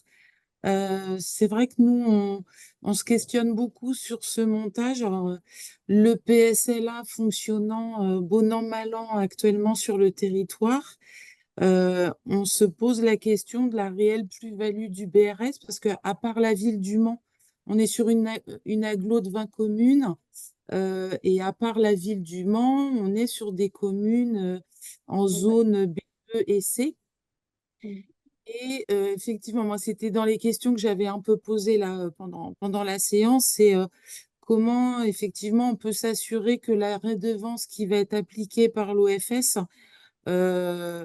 apporte un réel intérêt financier pour les ménages accédants, parce que nous, on est quand même sur un territoire où le marché de l'immobilier reste quand même relativement accessible. Sauf pour quand même les ménages modestes. Et c'est vrai que si on se retrouve avec des redevances trop élevées, au final, on va pas favoriser le parcours résidentiel de la cible de ménage que l'on souhaite accompagner dans le cadre de notre dispositif de soutien. Et on est en dessous dans les ménages qu'on cible, on est en dessous des catégories PSLA 2024, hein, parce que je rejoins aussi tous les questionnements par rapport au rehaussement de ces plafonds. Nous, sur notre territoire, ça n'a plus aucun sens. Donc, en termes de dispositifs de soutien à l'accession, on va définir une autre cible. Et c'est vrai que le BRS, on en entend beaucoup parler. On a des opérateurs sur le territoire qui veulent se lancer. Mais nous, on est en pleine interrogation sur la réelle plus-value de ce montage pour favoriser des parcours résidentiels de ménages dits de catégorie moyenne qui auraient des difficultés, par exemple, à acheter dans le libre.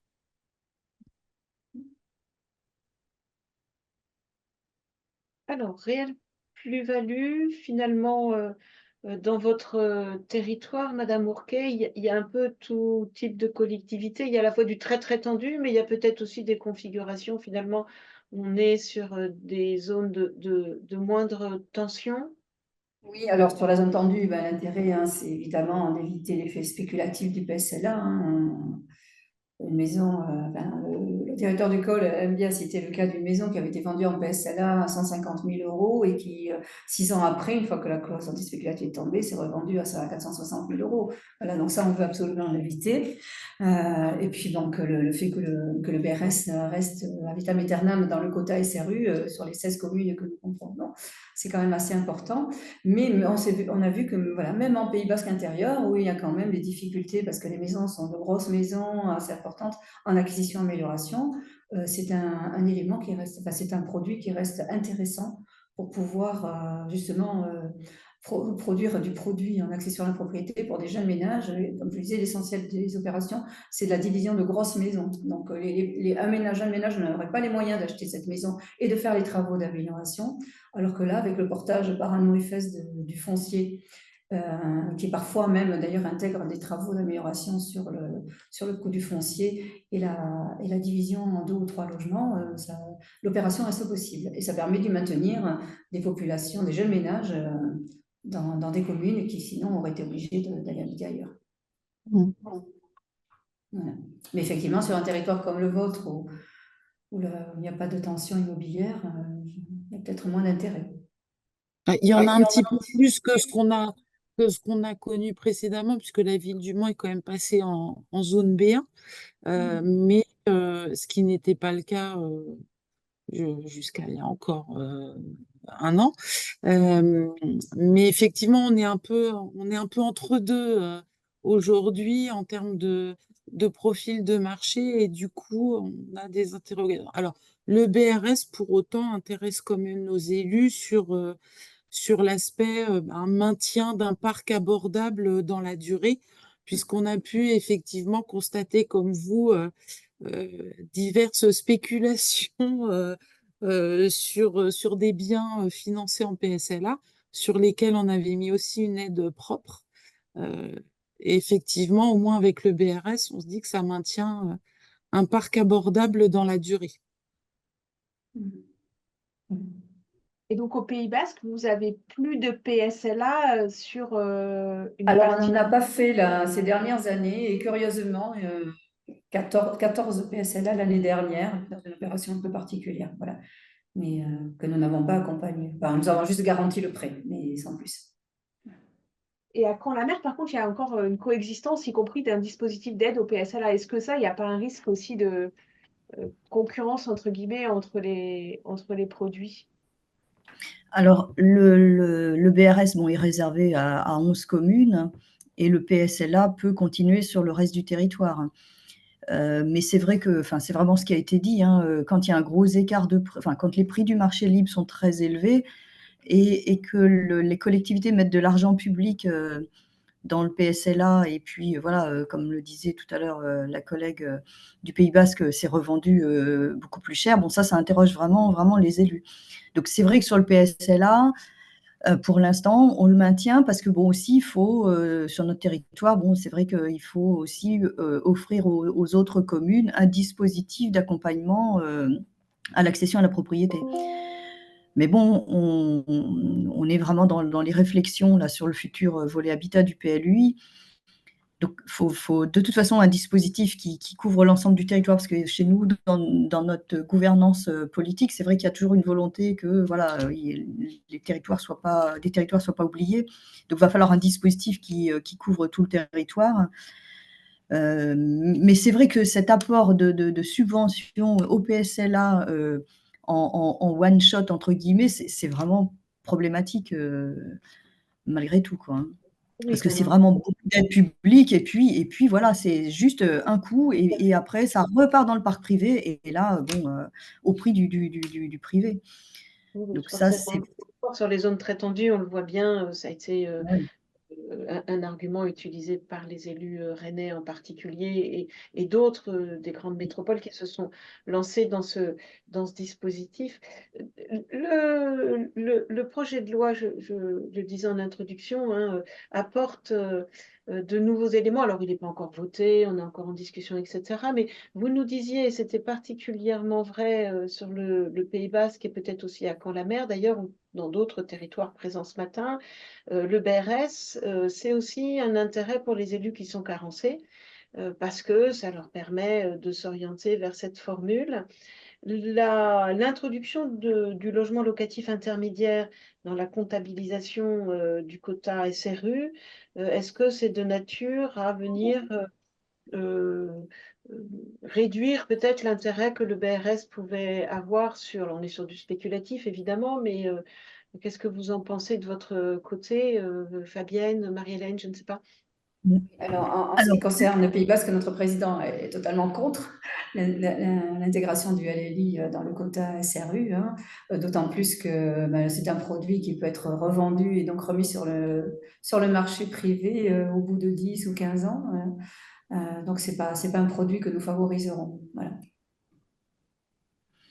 et sur Caen-la-Mer, donc le LLI, c'est vrai que, enfin, c'est pas considéré comme du logement social, donc ça questionne quand même de l'intégrer dans le quota SRU. Après, sur le BRS, ça avait du sens quand même parce que voilà, on était quand même sur des ménages sous plafond de ressources, dans un processus d'accession à la propriété, mais ménages modestes. Alors, et c'était vraiment intéressant parce qu'il y avait quelques communes carencées justement qui pouvaient faire du LLI, notamment sur le littoral, où bon, vraiment, enfin du BRS, pardon, où là, on a vraiment, bon, les prix du foncier sont également vraiment très élevés. Après, l'augmentation des ressources, des plafonds de ressources du BRS, bon, bah, ça réinterroge sur le côté un peu ménage modeste, accession sociale à la propriété, quoi, hein.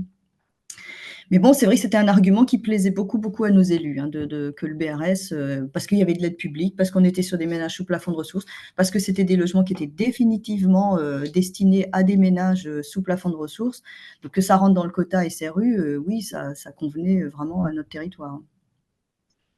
Alors, je vois qu'il y a quelques collectivités franciliennes qui sont présentes.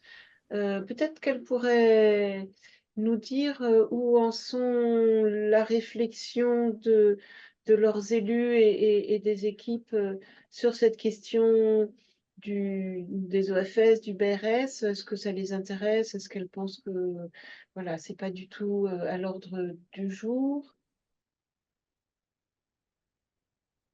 Non? Les franciliens ne souhaitent pas s'exprimer. Ce qu'on peut dire en Ile-de-France, alors la carte qu'on a projetée, l'Île-de-France était tout en haut, on avait sorti de la carte, donc, mais il y a bien un certain nombre de FS agréés en Île-de-France. Peut-être comme ça fera avant la question.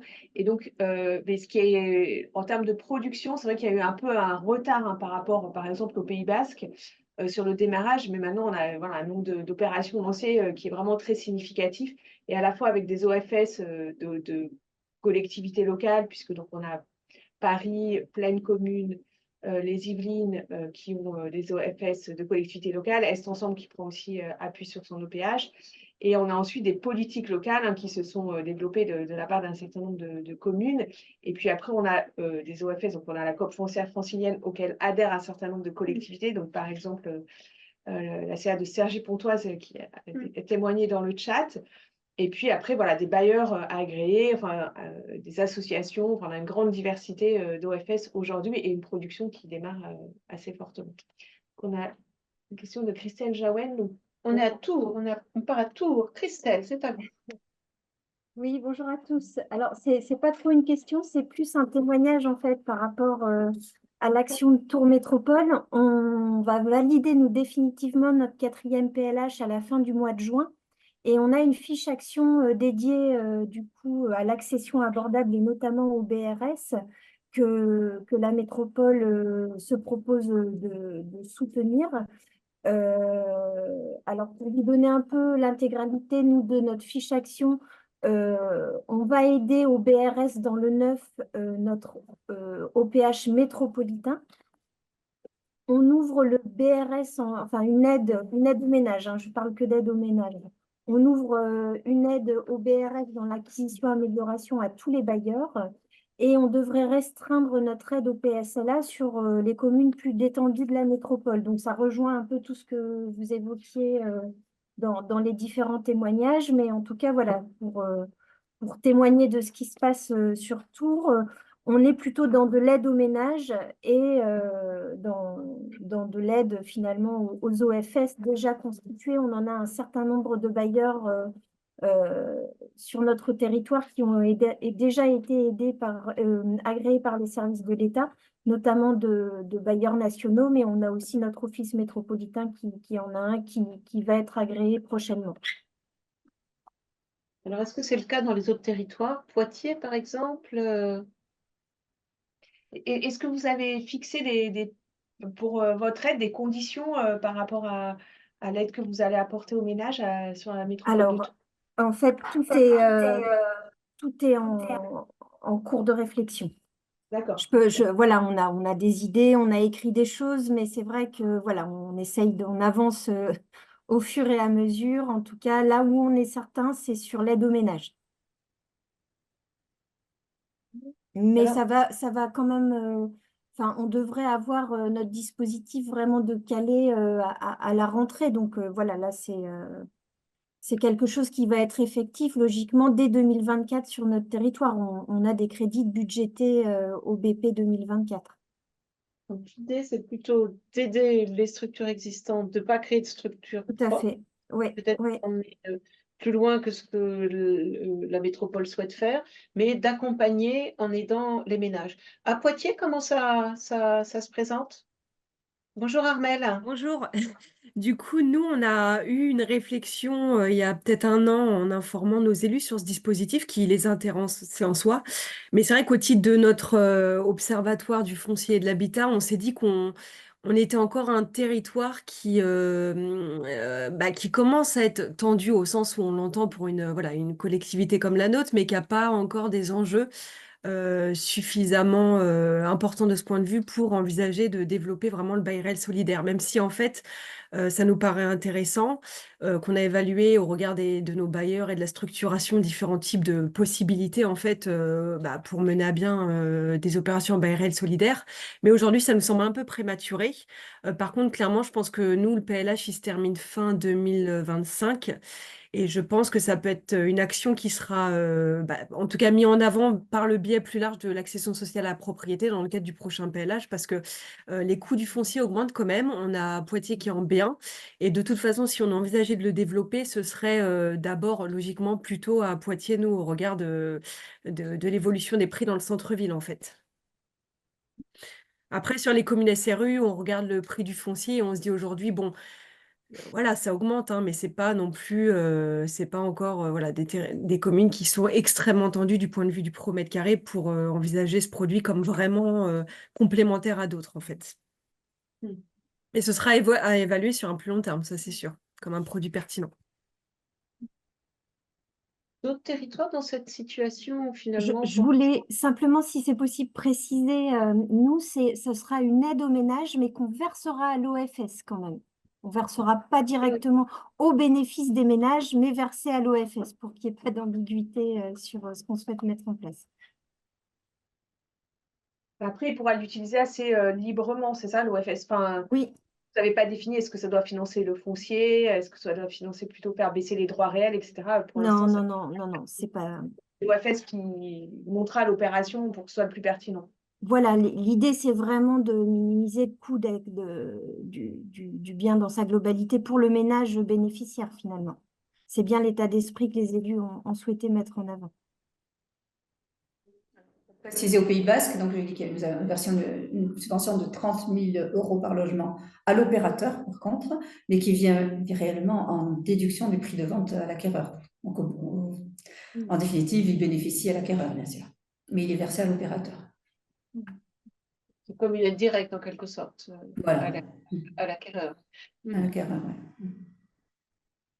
Et du coup, est-ce que, enfin, c'est une question, c'est pas peut-être, est-ce que vous savez, en fait, du coup, oui, quand elle passe par l'opérateur, de fait, c'est le prix de vente auquel il va acheter qui servira ensuite de base pour le prix auquel il pourra le revendre. Et c'est vrai que c'est une des différences entre si vous versez une aide au ménage, du coup, qui achète un logement, je sais pas, 250 000 euros et qui pourra le revendre 250 000 euros revalorisé à un indice, alors que, et qui peut bénéficier d'une aide, donc ça ne lui coûtera que 230 000 euros, mais il repartira de 250 000. Alors que si vous versez à l'opérateur, le prix de départ, c'est le prix avec l'aide. Et donc, si vous voulez sanctuariser l'effet de votre aide publique et que ça reste un logement abordable, c'est vrai qu'en versant à l'opérateur, de fait, automatiquement, on repartira du prix minoré pour l'accédant suivant. Ouais. Donc, vous avez un effet levier qui est supérieur. Enfin, voilà, pour les personnes qui sont plus récentes sur le dispositif, c'est la différence que vous allez avoir entre verser au ménage et verser via l'opérateur, comme cela se fait au Pays Basque, comme ce sera plutôt aussi le cas sur la métropole de Tours, même si ce ne sera pas forcément, ce sera souple dans le montage. Voilà, n'hésitez pas s'il y a des questions sur des sujets, parce que c'est vrai que c'est quand même Oui, c'est technique, l'occasion de un poser peu, des questions sur des un peu sujets compliqué, techniques. donc, Oui, les dispositifs ne sont pas forcément simples. et peut-être s'il n'y a pas de... Ah, il y a une question de Madame Goujon, Marianne Goujon, bonjour. Oui, bonjour. Je suis nouvelle dans ces webinaires, donc je me présente.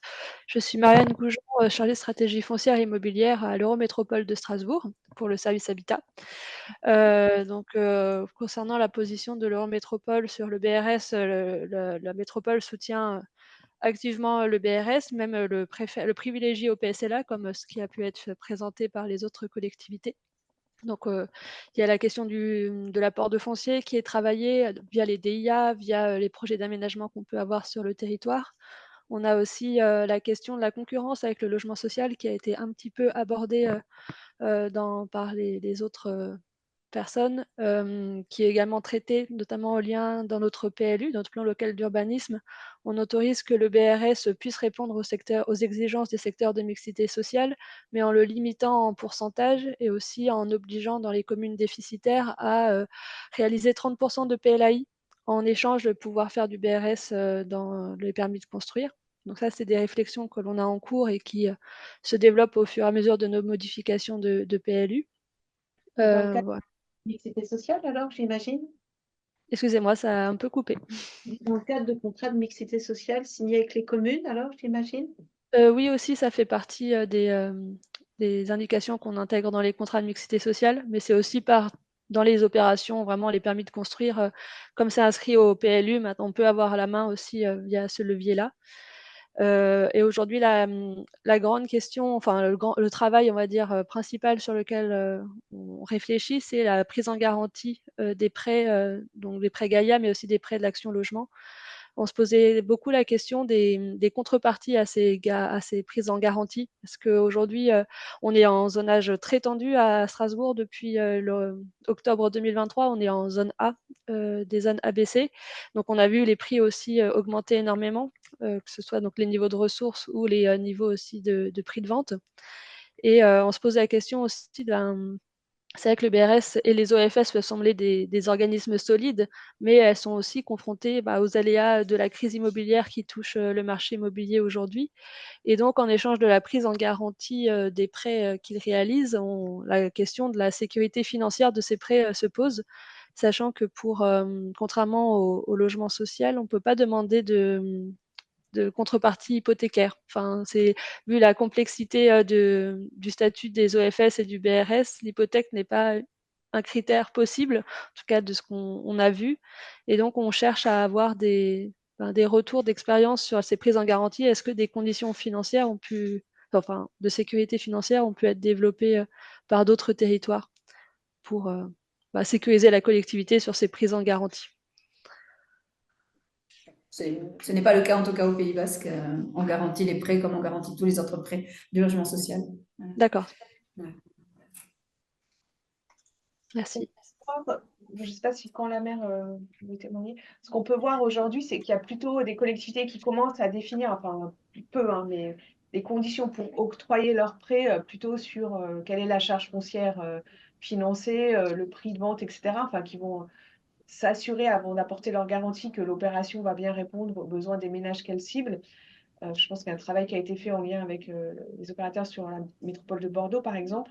Et par contre, je n'ai pas connaissance de conditions sur la sécurité financière spécifiquement, sachant que quand on est sur un prêt Banque des Territoires, il y a quand même la Banque des Territoires qui joue un rôle très important en termes de... Elle analyse vraiment opération par opération avant d'octroyer son prêt. Et donc, c'est quand même déjà aussi, je pense, un appui pour la collectivité locale, de même d'ailleurs que pour les opérations de logement social, mais on est sur des prêts qui sont quand même relativement sécurisés par rapport à ceux qui les octroient, je dirais, au travail qui est fait par la Banque des Territoires. Ouais, nous, à Caen-la-Mer, il n'y a pas d'exigence supplémentaire. Et puis, bon, les prêts garantis par Caen-la-Mer, bon, on garantit les prêts de notre propre organisme. Alors, c'est un GIP, certes, mais bon, avec une grosse gouvernance Caen-la-Mer. Donc, voilà, on sait normalement où on va. Et puis, bon, on a notre modèle économique qui plafonne le prix du foncier. Donc, logiquement, il n'y a pas de souci. Et sur les contreparties, juste parce que la comment dire, Action Logement dans ces, apporte aussi des prêts, hein. En contrepartie, eux, ce qu'ils attendent, c'est vraiment que l'offre de logement BRS puisse être diffusée à l'ensemble des salariés, enfin que voilà, ils ont toute une communication de ces logements auprès de les salariés des entreprises qui relèvent d'Action Logement. Oui, de même que c'est une attente des communes de pouvoir avoir, par exemple, une pré-commercialisation auprès des habitants de leur commune, Oui, partie de la garantie d'emprunt. La métropole de Montpellier qui indique qu'elle ne met pas de contrepartie financière particulière pour octroyer ces garanties. D'accord, merci pour vos retours. Et on voit qu'il y a quand même des questions dans le chat, mais c'est peut-être plus simple si on les pose à l'oral. Concernant la santé financière finalement, ou la solidité financière plus que la santé financière des opérateurs, c'est vrai que c'est aussi une question. Est-ce que les opérateurs pourraient revendre leur logement une fois l'opération BRS concluse pour se refaire des fonds propres? Je ne sais pas si c'est des montages qu'on pourrait imaginer.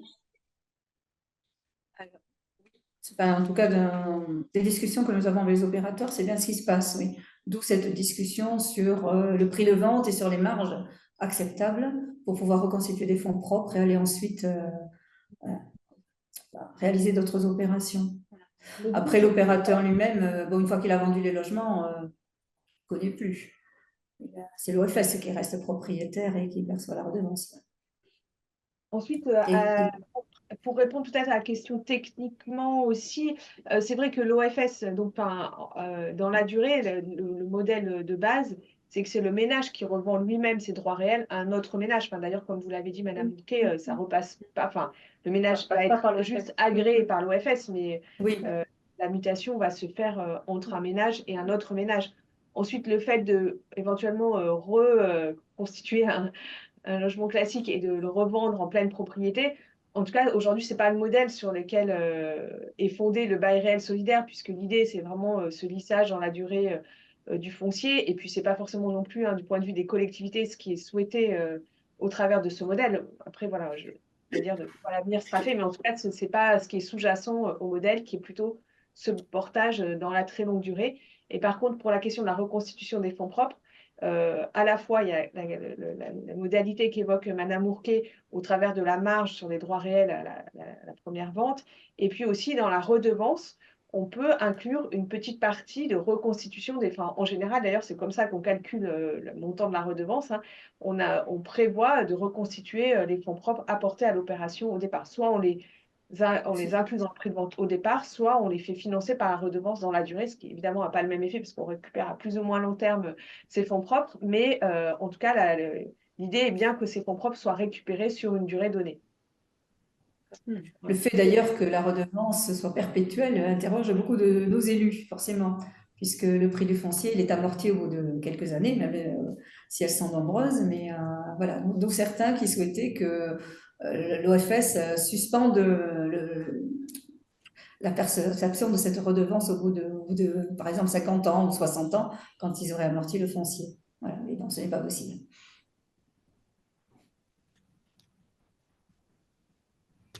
Juste peut-être une petite question. Alors, je sais qu'au Pays Basque, ça se développe un peu. Je ne sais pas encore sur Pont-la-Mer. Est-ce qu'en tant que collectivité ou aussi les autres collectivités qui sont présentes, vous avez développé une politique sur la vente HLM en BRS, enfin, sur la mobilisation du bail réel solidaire pour la vente HLM?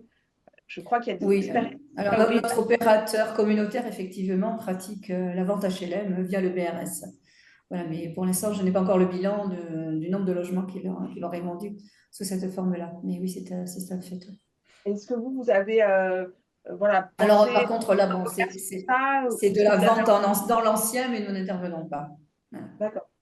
Vous n'avez pas Et sur défini. quand la Nous mer, sur les n'intervenons bailleurs, que lorsqu'il y a constitution vraiment d'une offre réelle. et sur quand la mer, les OFS des bailleurs seront amenés évidemment à faire un peu de vente HLM dans ce cadre-là. Mais pour les avoir revus, bon, beaucoup d'entre eux partent quand même sur des programmes nouveaux, hein. Plutôt sur le développement dans le neuf ou Oui. en acquisition. Mais leur vente HLM pourra se faire dans ce cadre-là aussi, ce qui peut être intéressant notamment pour les communes un petit peu en limite SRU. On a des communes qui sont pas encore, qui sont pas déficitaires actuellement, mais si enfin, au niveau Camp-la-Mer, on est à 20% d'obligation de logement social là, pour les communes SRU. Donc on a par exemple une commune à 23%. Il y a eu de la vente HLM sur son territoire, donc on a alerté la commune, le bailleur, enfin pour un petit peu stopper les choses, parce qu'il est très possible qu'au vu de la tension de la demande de logement social, sur le prochain triennal, on soit sur une obligation de 25%.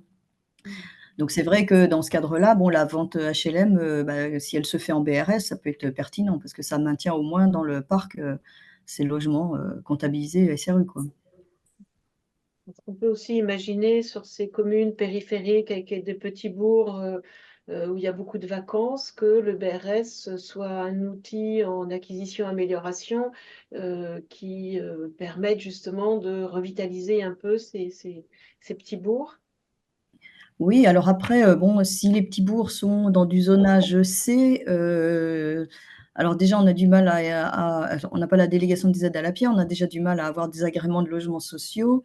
Donc, la Banque des territoires sur du zonage C, alors notre agrément, bon, on est plutôt sur vraiment le B1, mais voilà, on aura sûrement des difficultés à faire du montage et d'avoir un prêt de la Banque des territoires en zonage C. Enfin, il faudra vraiment, bon. Après, ça peut s'envisager. Et puis le BRS en acquisition-amélioration, oui, ça va être vraiment important, ça c'est clair, d'autant plus qu'avec le ZAN, il va falloir bien construire, réutiliser le bâti existant. Mais c'est vrai que ce n'est pas les secteurs privilégiés. Et puis sur notre territoire, comment dire, la vacance, elle est extrêmement, extrêmement faible, hein. Donc après, sur le bâti existant, il y a plein de possibilités. Il y a le BRS, il y a le logement social aussi. Enfin, mais oui, il va falloir privilégier le bâti existant. C'est vraiment une orientation aussi de l'OFS du territoire, là. Et c'est là où le modèle offre quand même une certaine souplesse sur voilà, qu'est-ce qu'on va faire payer dans la redevance, dans les droits réels. Et voilà, cette capacité à lisser dans la durée une partie de la dépense, vu que ce sont des opérations qui sont très difficiles à monter. Vous l'avez évoqué d'ailleurs sur votre première expérience, hein, même avec un foncier à 1 euro, c'est une opération qui est difficile à équilibrer. Voilà, c'est quand même il y a un effet levier, ça peut faciliter, alors ce n'est pas magique, mais ça peut faciliter le montage de ces opérations. Mais les prêts Gaïa fonctionneraient pour faire de l'acquisition-amélioration? Oui. Oui, oui. Au Pays Basque, vous avez beaucoup d'opérations dans ce cadre, du coup. Oui, oui, tout à fait. Ça fonctionne aussi. Et y compris en zone C, en dérogation. Voilà.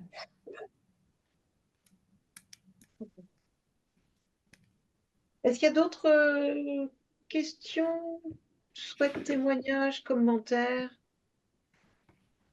Aussi, si certains d'entre vous sur d'autres territoires ont travaillé sur cette question des nouveaux plafonds PSLA et de comment on articule, voilà, il est encore tôt, hein, donc ça, on peut supposer que c'est une question voilà, qui va vous occuper dans les mois à venir, puisque c'est un sujet effectivement important de comment on articule les publics que vous ciblez dans vos PLH et aujourd'hui les niveaux de plafond qui permettent effectivement de couvrir une très large partie de la population.